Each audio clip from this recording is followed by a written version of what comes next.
Assalamualaikum warahmatullahi wabarakatuh. Apa kabar kanti-kanti pemirsa setia TP Jambi dimanapun Anda berada. Terima kasih banyak karena kanti-kanti kaulah setia bersama kami di Berkabar Jambi edisi Sabtu 9 September 2023. Nah, untuk itu saya nak bertanya dulu Yogi, apa kabarnya? Alhamdulillah, kabar saya kau sehat. Kalau Ainun kau macam mana kabar saya? sehat? Alhamdulillah sehat, Alhamdulillah. walaupun ya sama-sama kita di tengah hiruk pikuk Yo. musibah karhutlah saat itu. Yo, betul kan? Tapi insya Allah semoga kanti-kanti di rumah juga tetap sehat. Kalau pula tak penting-penting amat, jangan pula keluar Yo, jangan rumah. keluar dulu dah ya. Iya, kalau nak keluar rumah jangan lupa pakai masker. Pakai masker. Gitu. Kan ada imbauan juga dari pemerintah daerah kita ya dah ya. Benarnya. Nah, untuk itu tim redaksi kami lah nyiapi berbagai macam informasi penting dan menarik. Di antaranya, kebakaran lahan mineral balik terjadi. Pemadaman dilakukan secara jalur darat dan udara. Nah, kemudian kualitas udara tidak sehat, masyarakat kok diimbau untuk menggunakan masker. Kemudian terlibat politik praktis, PJ Bupati pastikan Sekda Sarolangun mengundurkan diri. Untuk itu macam mana informasi pentingnya bersama saya Ainun Hussein Dan saya Gia Perlianto, kalau Berkabar Jambi selengkapnya.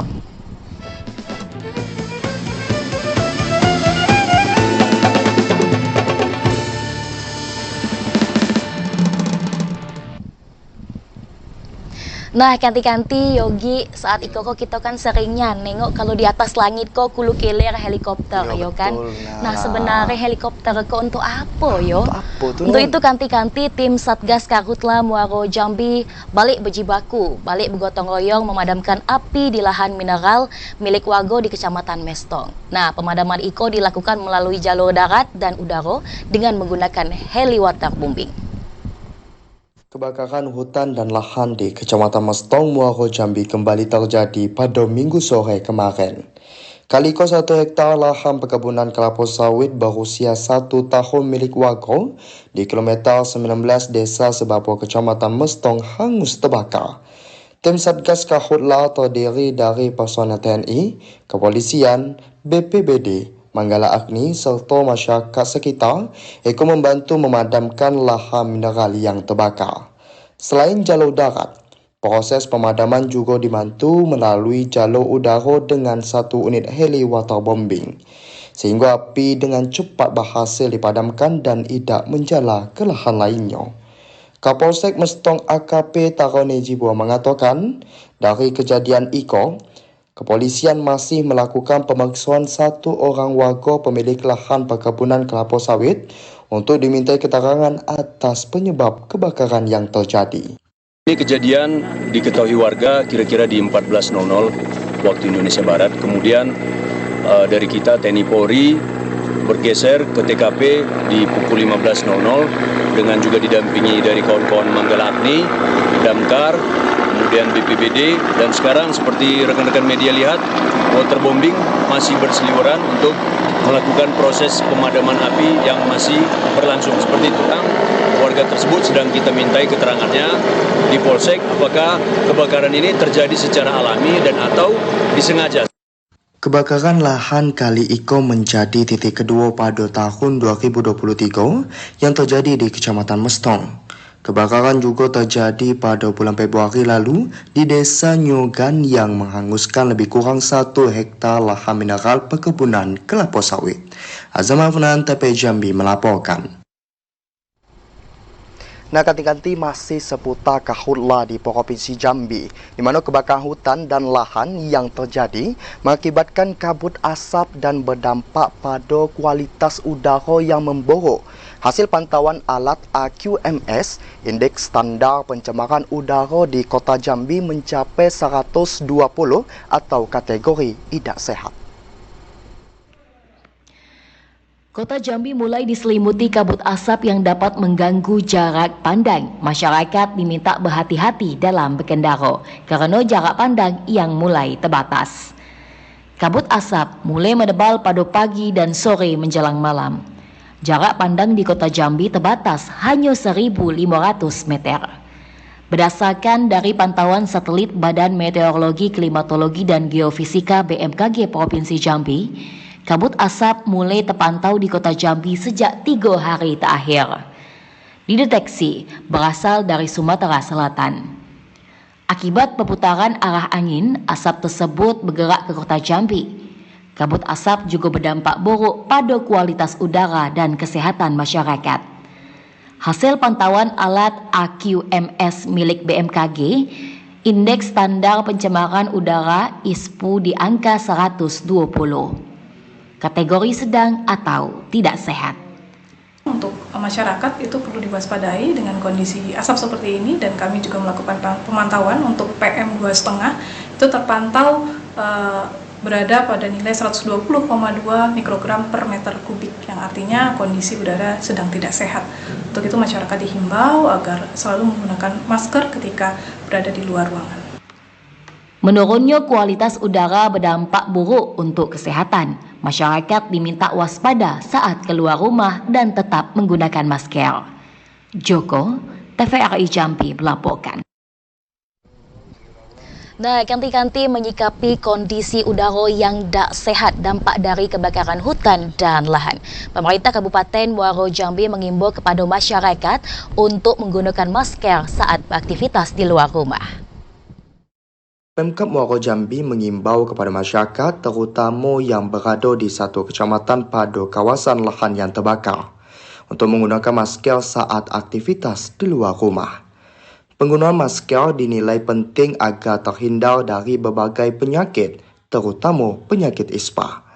Pemerintah Kabupaten Muaro Jambi telah menyediakan 250,000 masker secara gratis untuk masyarakat. Kadis Kesihatan Muaro Jambi, Afif Udin mengatakan, menyikapi kondisi udara yang tidak sehat itu, lansia dan anak-anak diminta tidak beraktivitas di luar rumah kerana rentan terpapar penyakit ispa dan sakit mata. Tentu harus lebih banyak juga mengkonsumsi cairan lebih sering, terutama di pagi, siang, sampai sore, karena kita harus kecukupan cairan akan lebih banyak ketika pada musim kemarau. Dan dipastikan ibu-ibu yang memastikan anak-anaknya jajanan di sekolah-sekolah, di luaran, itu pastikan jajanan yang akan dikonsumsi adalah bersih dan sehat. Kadinkes Afif Udin juga meminta kepada Puskesmas untuk aktif mengupdate data kasus ispa dan memantau kesihatan masyarakat di lingkungan Puskesmas. Pasalnya, dengan kondisi udara yang berada pada kategori tidak sehat itu dapat mengancam kesihatan masyarakat. Azan Afnan melaporkan. Nah, kanti-kanti kita beralih ke berita tentang kemarau, di mana kekeringan yang melanda di Kabupaten Muaro Jambi terus meluas. Dampak buruk dari musim kemarau tahun ini dirasakan oleh masyarakat Desa Talang Kerinci, Kecamatan Sungai Gelam, bahawa masyarakat tersebut sudah sebulan kesulitan mendapatkan air bersih. Akibat musim kemarau dan dampak buruk El Nino tahun ini, muat masyarakat di Desa Talang Kerinci, Kecamatan Sungai Gelam, kesulitan untuk mendapatkan air bersih. Untuk memenuhi kebutuhan sehari-hari, seperti mandi dan mencuci, masyarakat harus menggunakan air bekas galian C yang jaraknya ratusan meter dari pemukiman warga. Kerana sumur galian milik warga yang sebelumnya berisi air, kinilah mengering. Sementara untuk kebutuhan minum dan masak, masyarakat setempat terpaksa harus beli 1 galon air isi ulang per hari yang harganya mencapai Rp5.000 per 1 galon. Itulah rasakannya lah. Kadang susahan hari air itu kan. Kadang mandinya harus jauh lewatin gebuan ini. Beli air ini ya di toko-toko itu kan jauh dari rumah. Ya syukur lah sekarang bisa dapat air bersih di saat baru nih kan. Ya bersyukurlah ada air untuk mandi walaupun airnya tidak begitu bersihnya. Selain berharap adanya hujan, masyarakat juga berharap bantuan air bersih dari pemerintah maupun instansi terkait. Azam Afnan, TVRI Jambi melaporkan.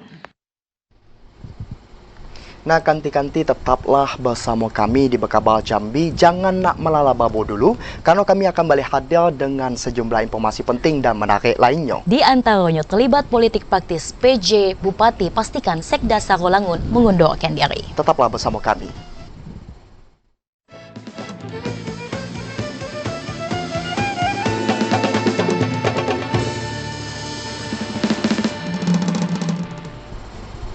Nah, kanti-kanti terima kasih masih setia menyaksikan Bekabar Jambi. Kita bakal pula yogi ke berita pemilu. Elok juga tuh. Nah, KPU memastikan partai politik masih bisa mengubah komposisi bacaleknya.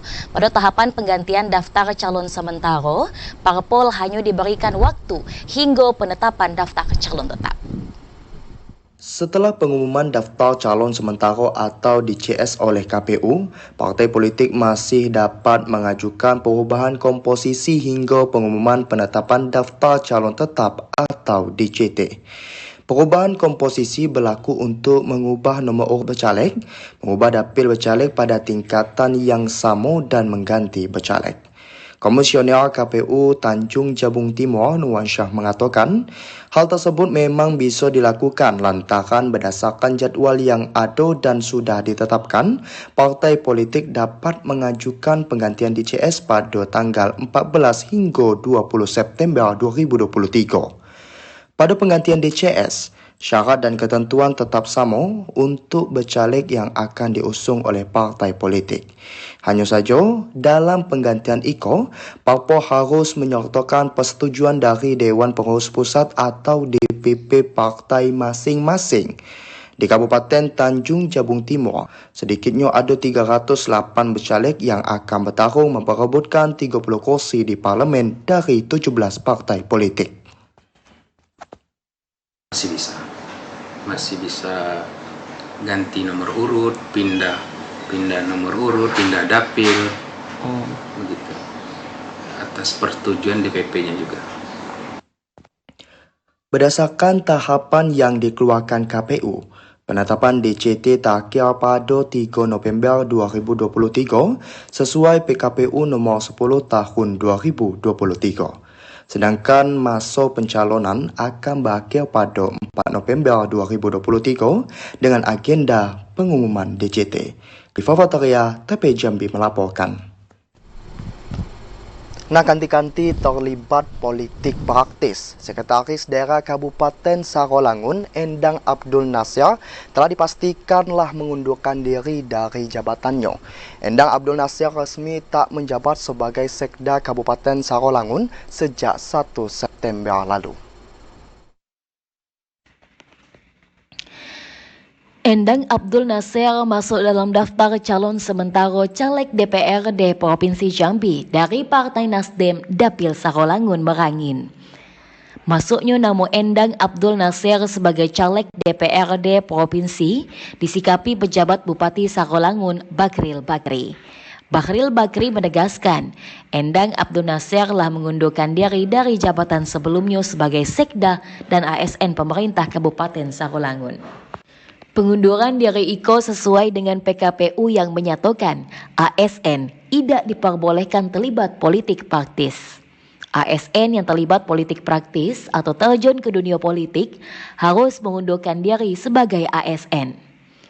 Surat pengunduran diri Endang Abdul Nasir sebagai Sekda Kabupaten Sarolangun terhitung sejak 1 September lalu. Untuk mengisi kekosongan jabatan Sekretaris Daerah, untuk sementara ditunjuk jabatan pelaksana harian, yakni Kepala Dinas Tanaman Pangan dan Hortikultura dan Perkebunan Pemerintah Kabupaten Sarolangun, Dedi Hendry. Kita sudah melakukan klarifikasi kepada KASN. Dia juga sudah mengundurkan diri sebagai Sekda. Polemik pencalonan Endang Abdul Nasir sebagai Bacalek masih terus berlanjut. Bakril Bakri sebagai pejabat Bupati Sarolangun dipanggil Komisi Aparatur Sipil Negara KASN pada Senin depan. Edi Kusnadi, TVRI Jambi melaporkan. Nah, kanti-kanti jangan nak melalababo dulu Yogi yo, karena dengar lagi kami akan balik dengan sejumlah informasi penting lainnya. Nah, di antaranya kanti-kanti penertiban dompeng peti di wilayah Kampung Pulau, Kecamatan Pelawan. Tetaplah bersama kami.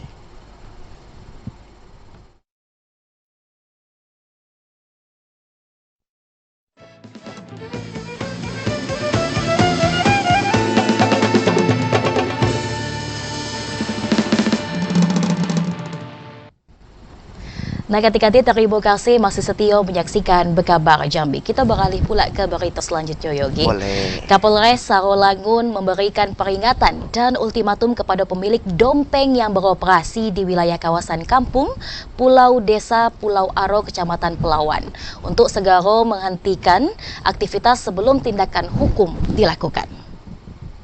Sebanyak 200 tim gabungan terdiri dari TNI Polri dan Satuan Polisi Pamong Praja Kabupaten Sarolangun dipimpin Kapolres Sarolangun AKBP Imam Rachman melakukan penindakan dan penertiban penambangan emas tanpa izin atau peti di kawasan Kampung Pulau, Desa Pulau Aro, Kecamatan Pelawan. Kedatangan tim gabungan disambut antusias oleh warga dusun Kampung Pulau tersebut, karena masyarakat sekitar sudah jenuh dan kesal terhadap aktivitas peti yang sudah merambah makam atau kuburan serta jembatan penghubung di Sungai Batang Asai. Kapolres Sarolangun AKBP Imam Rachman saat melakukan dialog bersama warga setempat menegaskan tidak akan melakukan tindakan tebang pilih karena aktivitas peti di kawasan Iko sudah sangat mengganggu dan merusak lingkungan serta melanggar hukum. Tindakan tegas akan dilakukan terhadap pemilik dompeng dan pemilik modal. Pada operasi penindakan tersebut, sejumlah rakit dompeng yang ditemukan tim gabungan dihanyutkan. Namun sebagian besar rakit dompeng telah disembunyikan pemilik dompeng karena ada dugaan operasi Iko telah diketahui pelaku peti. Edi Kusnadi, TP Jambi melaporkan. Nah, kanti-kanti kita beralih pula ke berita tentang penyalahgunaan narkoba nun. Nah, di mana 5 kabupaten di Provinsi Jambi ko menjadi wilayah terawan kasus penyalahgunaan narkoba. Nah, kelima daerah iko dinyatakan rawan berdasarkan hasil pengungkapan yang dilakukan oleh petugas dalam beberapa bulan terakhir. Badan Narkotika Nasional Provinsi Jambi melakukan pendataan terkait daerah dengan kerawanan kasus penyalahgunaan narkoba. Pendataan itu dilakukan untuk mendeteksi peredaran narkoba yang saat itu masih marak terjadi di Provinsi Jambi. Kepala BNN Provinsi Jambi Brigjen Pol Wisnu mengatakan, dari hasil pengungkapan dan penggabungan data oleh Polda Jambi, jajaran dan BNN Provinsi Jambi dalam beberapa bulan terakhir iko, ditemukan 5 wilayah dengan tingkat kerawanan penyalahgunaan narkoba di Provinsi Jambi. Kelima daerah tersebut yakni pertama berada di Kabupaten Sarolangun, Kabupaten Bungo, Kota Jambi, Muaro Jambi dan Kabupaten Kerinci. Ini berdasarkan kejadian perkara, kasus kejadian, lokus deliktinya. Tentunya ini bukan hal yang tentunya menakutkan, tapi perlu kita antisipasi bersama. Perlu dilakukan upaya-upaya mitigasi dan pencegahan. Oleh siapa? Ya tentunya semua komponen, termasuk pemerintah daerah bersama-sama dengan Badan Narkotika Nasional Provinsi Jambi, masyarakat, tokoh masyarakat, dan generasi muda. Untuk apa? Ya tentunya untuk bagaimana kita mengedukasi kepada siapa? Kepada masyarakat tentang bahaya narkotika. Meski dinyatakan rawan, Brigjen Pol Wisnu mengajak seluruh elemen untuk bersama-sama memberantas penyalahgunaan narkoba. Dengan peran serta masyarakat, diharapkan dapat menjaga generasi muda dari bahaya narkoba. Asal TP Jambi melaporkan. Nah, ketika nanti kita beralih pula ke berita selanjutnya. Tahapan seleksi penerimaan pegawai pemerintah dengan perjanjian kerja di Kabupaten Tebo segera dimulai. Sesuai jadwal dari BKN, pengumuman seleksi dimulai tanggal 16 September 2023. Badan Kepegawaian Pengembangan Sumber Daya Manusia Kabupaten Tebo menyampaikan proses penerimaan seleksi pegawai pemerintah dengan perjanjian kerja atau P3K dimulai pada tanggal 16 September mendatang. Kepala Bidang Pemberdayaan dan Pembinaan BKPSDM Kabupaten Tebo Ruman Syafruddin mengatakan, untuk Kabupaten Tebo, penerimaan P3K tahun 2023 IKO sebanyak 395 formasi. Dengan rincian 205 tenaga pendidik, 105 tenaga kesehatan, dan 85 tenaga teknis. Untuk penerimaan P3K tahun 2023 sesuai dengan surat BKN itu sudah ditetapkan untuk jadwal pelaksanaan seleksi CASN 2023. Sesuai jadwal itu pengumuman akan dilaksanakan mulai tanggal 16 September 2023. Selanjutnya baru nanti akan ada tahapan-tahapan seleksi administrasi, dan kemudian ada seleksi kompetensi sampai dengan nanti tahap akhirnya pemberkasan. Meski demikian, namun BKP SDM belum menerima secara rinci aturan penerimaan seleksi P3K tahun 2023. Hanya saja seleksi P3K tahun 2023 IKO berbeda dari tahun sebelumnya. Tahun IKO, seleksi menggunakan ujian CAT, sedangkan tahun sebelumnya menggunakan observasi.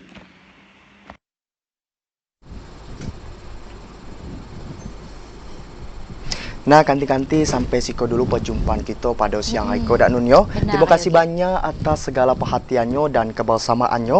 Nah, sebelumnya kita nak berpantun dulu dak Nunyo. Boleh. Siapa luan kau? Siapa Boleh luan? kau dulu. Awak luan yo. Jambi langitnya kini kurang cerah. Sayo. Sebab kebakaran di sana sini. Sayo. Kanti-kanti harap tetap di rumah untuk jaga kesehatan diri. Amboy, Yogi, nak dua pantun seiring. Eloknya apa tuh? Langit di Jambi banyak helikopter. Betul benar lah. Lalu lalang kesana kemari. Iyo. Kalau pergi, pakailah masker. Sebab karhutlah kini marak terjadi. Macam tu Nunya. Benar. Oleh karena itu, bersama saya Yogi Aparelianto dan saya Ainun Hussein Ahmad beserta seluruh kerabat kerja yang bertugas pamit undur diri.